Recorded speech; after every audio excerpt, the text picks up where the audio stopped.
That is a monster. Creator, take pity on us. We offer up this pipe of peace as we walk the red road, to honor all those who have come before us and those who will follow, to quarry this special stone and make pipes for the people of Turtle Island. Help us to remember the sacredness of this place of peace. Guide us, open our hearts and minds so we might see the beauty in each other and all things that are of your creation. So you'd find the pipestone in between two layers of quartzite. See, so the top and bottom layers here are quartzite, but just the red middle layer is pipestone. Let's take a little peek here at that. That is super dark red. Behind me you can see the main quarry. You can also see the dark red pipestone. Let's go check it out. Way up there. You see right behind me is the quartzite quarry. We'll take a look at it and see if we can find some pipestone.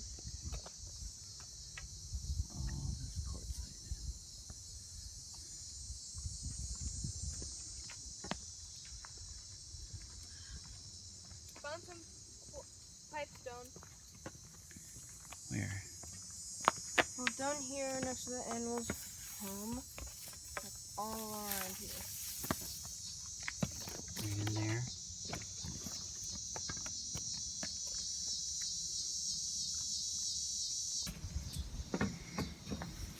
And here's some pipestone.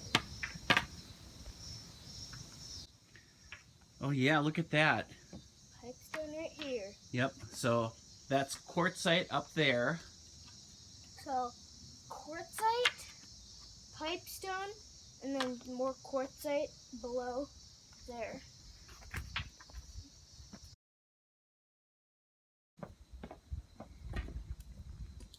Once again, you can see the quartzite turns into pipestone and then more quartzite. The whole band of pipestone.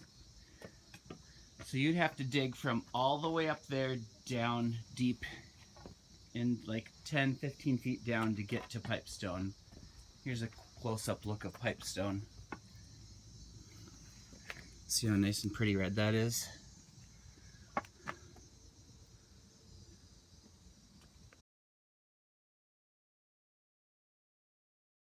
Look behind me at the different colors here.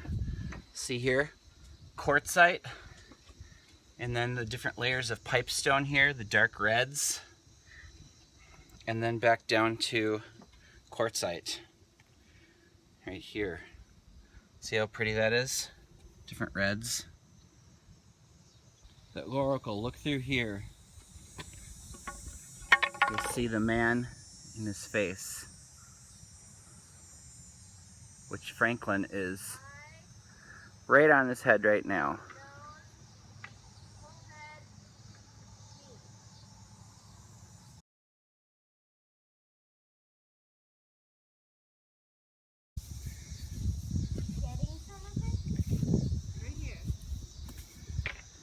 Franklin just spotted cactus living in the crack of these rocks. Look at that.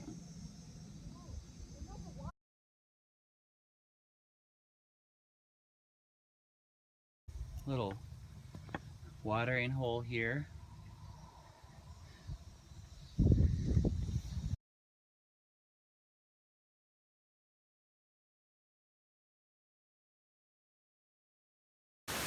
Look what I found!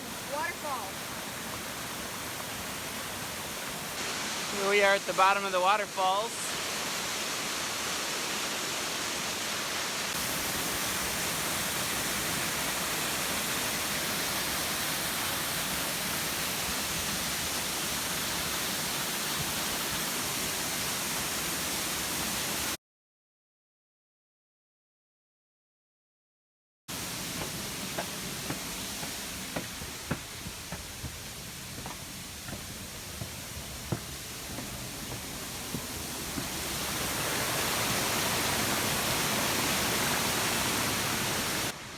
old stone face.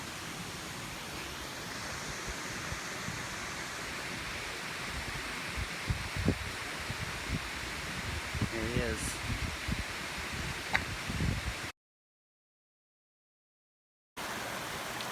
Look upstream!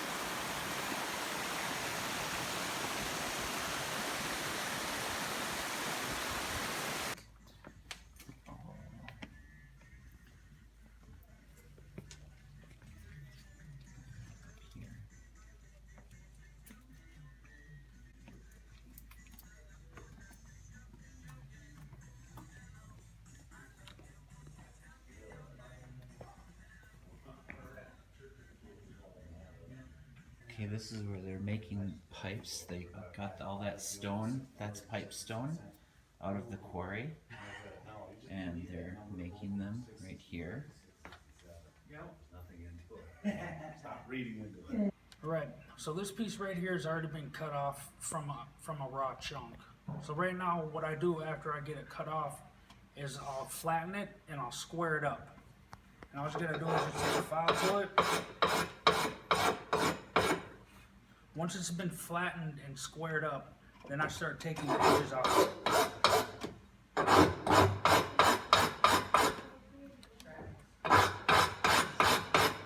I'll do that all the way around until it looks like a stop sign. Once I'm done with that, then I'll take the smoother side and I'll start rounding the edges out. And the reason I do that is because when I'm finished with it, it will be more proportionately rounded instead of being oblong looking. Once I'm completed with that, then I'll go over it again with this file once it's been rounded. And this file will take the deeper grooves out that the bigger file made. See if you can see the difference in between where I just filed and where the bigger rasp is. Once that's completed, then I'll take some sandpaper. I'll start off with a rough one. This one is 150. I'll sand it.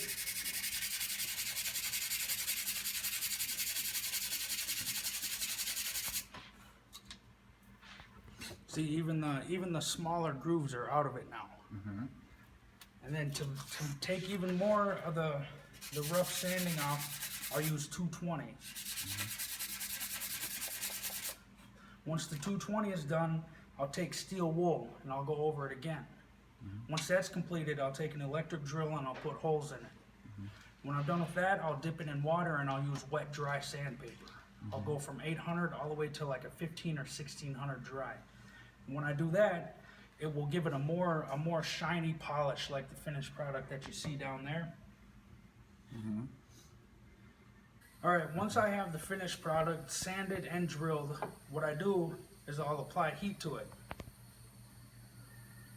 The heat doesn't harden it up. All it does is just make it hot enough to where the beeswax will melt right on it.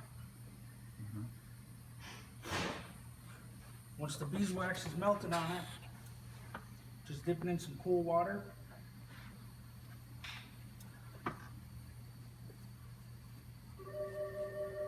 Dry it out, and that gives it the darker color that it is. Now, a long time ago, what they used to use was the different oils and the fats from the animals that they would kill to treat their stone. Now, it wouldn't have, quite a polish to it. It would just have a decent stain on it.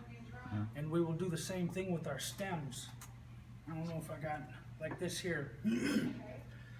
The stems, what it is two thin strips with a channel notched down the center of it. And we'll glue it and clamp it, so that way we don't have to try and drill a hole through it. They did the same thing a long time ago. They would split their wood, notch a channel, except for Gorilla Glue, they would use tree sap and leather straps for clamps to hold it together. And the leather straps they would probably leave on it for decoration, hang some feathers off of it. But a long time ago, they didn't have beadwork like you see with the stuff hanging up on the wall. They would use quills. They would use berries or something like that. Crush it up, mix it with the quills.